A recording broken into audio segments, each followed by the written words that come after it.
Figuring out what to say for tonight wasn't easy for me because I was told we were supposed to speak on values that we could like to see more of here in Sudbury.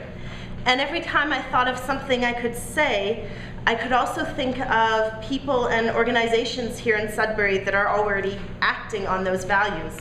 I think Sudbury is a very amazing place that way. But through my experience with Occupy Sudbury and working with the wonderful people of SCAP, I thought I would talk about the need to sort of change what we define as political.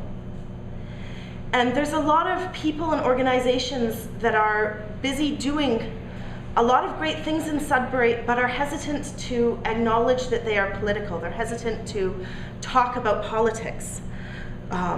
Sometimes it's a fear of losing funding, and sometimes it's a feeling that politics is just about those parties and who gets in. And politics isn't about the political parties. It's about how society is organized and how resources are distributed and about how we understand our social contract with one another.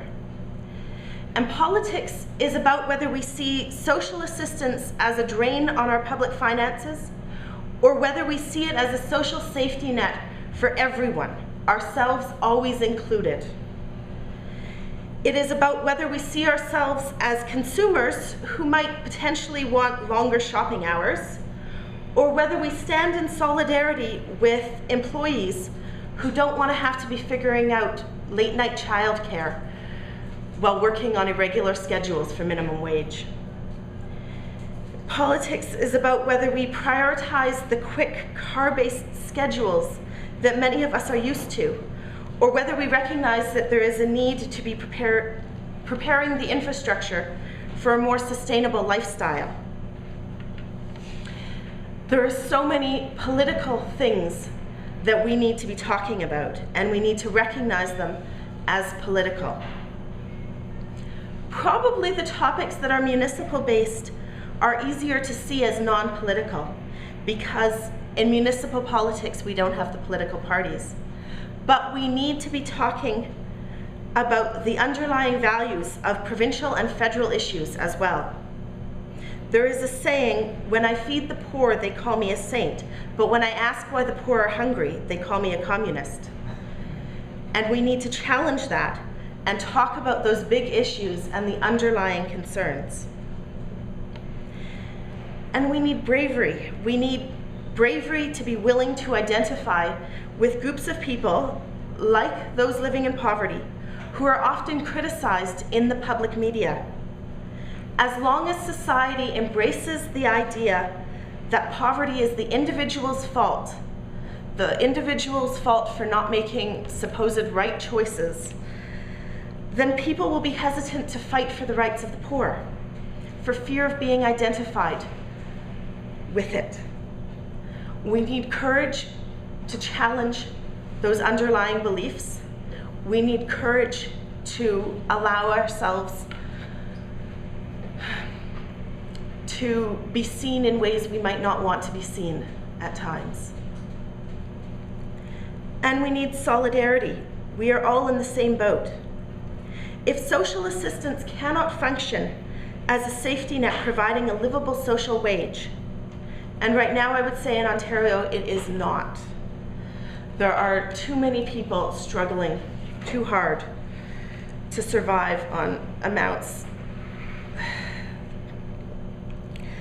Well, if social assistance doesn't function as that living social wage, then the large corporations are able to offer us unlivable wages. Just as unions help to improve the working conditions of those who are employed in non-union jobs, having a livable social assistance rate will help to improve the conditions of those who are working. Sudbury is a union town, and it's good at recognizing the importance of unions, but we need to recognize also the importance of those who cannot work and who cannot find work. And I love coming out to events in Sudbury, and I love seeing so many familiar faces at activities in Sudbury. And it was interesting as we started here and went around and people saying their names, I could recognize names on Facebook of the faces I didn't recognize. But we need to find ways of bringing in more people and different people and the people who don't come out already to these events. I'm not sure how to do that.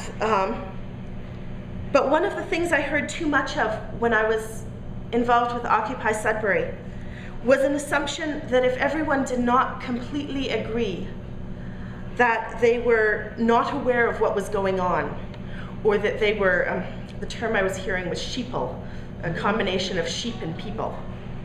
And we need to banish that type of language from our vocabulary, accept that people are in all different places, and work to bring them just one step closer, to challenge just one idea at a time.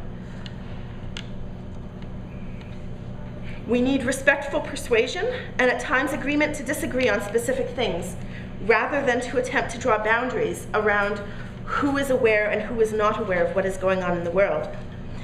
And we need to make space within activist communities for people who want to still be considered mainstream and who still identify that way.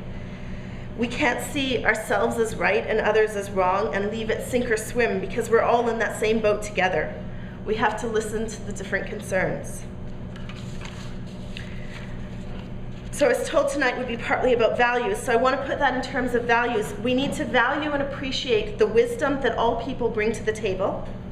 We need to be, as a community, constantly learning from one another, listening and challenging things. We need to accept differences of opinion, but not accept misinformation, and not accept those false assumptions about where poverty comes from or about how we have to sacrifice the environment for the economy.